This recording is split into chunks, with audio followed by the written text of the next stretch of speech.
Hi friends, नमस्कार. आज आपण बघणार आहोत बटाट्याचे पराठे. तर बटाट्याचे पराठे करण्यासाठी मी इथे 4 ते 5 बटाटे घेतलेले आहे. त्याचे 2-2 भाग करून घेतलेले आहे आणि त्याला छान असं शिजवून घेतलेलं आहे.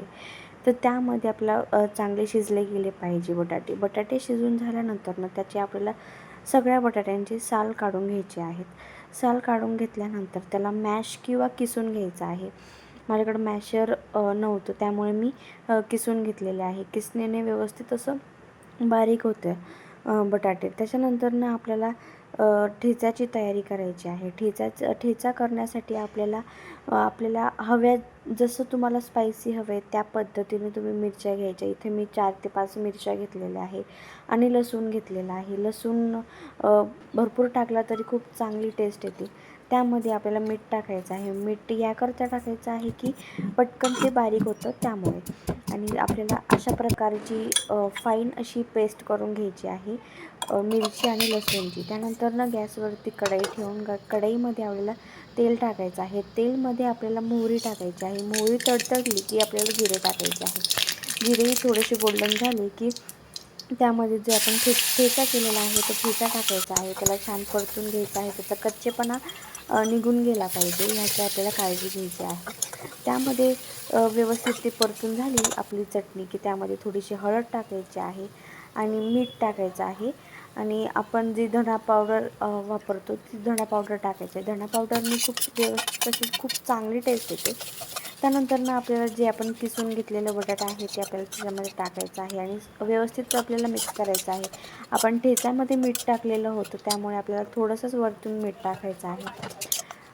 त्यानंतर आपल्याला मिक्स झाल्यानंतर आपल्याला कोथिंबीर टाकायची आहे. कोथिंबीर आपल्या आवडीनुसार तुम्ही टाकू शकता, कमी जास्त. कोथिंबीर टाकून झाल्यानंतर परत एकदा व्यवस्थित मिक्स करायचं आहे. आणि मिक्स झाल्यानंतर आपली स्टफिंग रेडी झालेलं आहे. तर आपल्याला जे कणिक हवं आहे, कणिकाची आपल्याला तयारी करायची आहे. कणिकाची तयारी करताना आपल्याला त्यामध्ये व्यवस्थित आपल्याला कणिक चाळून वगैरे घ्यायचं आहे. गव्हाचं पीठ. त्यामध्ये आपल्याला 1 चिमूटभर हळद टाकायची आहे आणि मीठ टाकायचं आहे आणि त्याला व्यवस्थित असा डो बनवायचा आहे. त्याचा थोडासा थिक बनवायचा आहे जेणेकरून आपलं सारण बाहेर येणार नाही.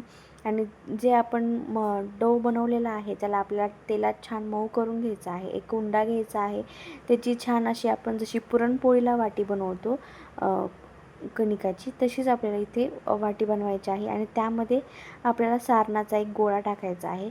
जेवढा आपण कणिक घेतलेला आहे तितकंच आपल्याला सारण भरायचं आहे, जेणेकरून जे सारण आहे ते सगळीकडे जातं पराठ्याच्या. मग ते झाल्यानंतर आपल्याला छान व्यवस्थित आपल्याला लाटून घ्यायचं आहे. आपण कुठल्याही आकाराचे लाटू शकतो पराठे. गोल, चौकोनी, त्रिकोणी कुठल्याही आकाराचे आपण पराठे लाटू शकतो. मी इथं गोल आकाराचे लाटलेले आहे. आणि त्यानंतर आपल्याला छान त्याला दोन्ही साईडनी भाजून घ्यायचं आहे. व्यवस्थित तेल वगैरे लावायचं आहे. डार्क गोल्डन होईपर्यंत आपल्याला त्याला छान शेकून घ्यायचं आहे. आणि शेकून झाल्यानंतर तुम्ही हा पराठा दह्यासोबत, केचपसोबत, अजून कशासोबत पण खाऊ शकता. मी इथे दह्याला थोडीशी म्हणजे पळलेलं ताक असतं ना, म्हणजे ताक नाही दह्याला मी थोडीशी फोडणी दिलेली आहे आणि त्या दह्यासोबत मी सर्व केलेलं आहे.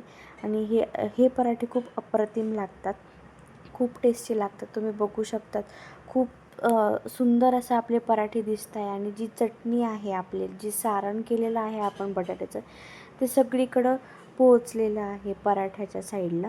आणि व्यवस्थित शेकून झाल्यानंतर ते पराठे खूप अप्रतिम टेस्टला लागतात.